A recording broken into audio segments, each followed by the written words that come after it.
ప్రేమ గుడ్డిది. ప్రేమగా వచ్చేసావనుకో, నువ్వు దేవుని పక్కన ఉండేది చూస్తావు. దేవుడు నన్ను సేవకు పిలిచాడండి, నీ బ్యాగ్ ఆడే వేసేసానండి. నా జాబ్ బ్యాగ్ అట్టే వేసేసి ఇంటికి వచ్చి మా వైఫ్ ఫోన్ చేసి చెప్తున్నాను, మనం సేవకు చేయబోతున్నాం, యేసయ్య పిలిచాడు. వెంటనే మా భార్య, ఎట్టి అమ్మకు అన్నాం. అందరూ ఏ భార్యనా అడుగుతుంది, మా భార్య ఎగిరి గంతేస్తుంది. హల్లెలూయా, మా ఆయన ఇంక వెంట యాడికి పోడు, నాతోనే ఉంటాడు. ఆమె చెప్తుంది, మొన్న నాతో చెప్తుంది, నేను చిన్నప్పుడు చేసిన ప్రార్థన దేవుడు విన్నాడు. ఏమి, నా మొగుడు నా పక్కనే ఉండాలి.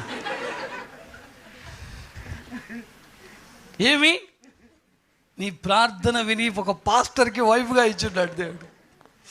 పాస్టర్మ గురించి మీకు తెలియదు. యాక్చువల్లీ వాళ్ళు వచ్చేసి వాళ్ళ ఊర్లో ఒక చర్చ్ ఉంటే, ఆ ఊర్లో వీళ్ళు ఇంటి పక్కనే పెద్ద క్రిస్మస్ టైంలో రోడ్లో వేస్తే వీళ్ళందరూ పోయి క్రిస్మస్కి కూర్చొని చూసే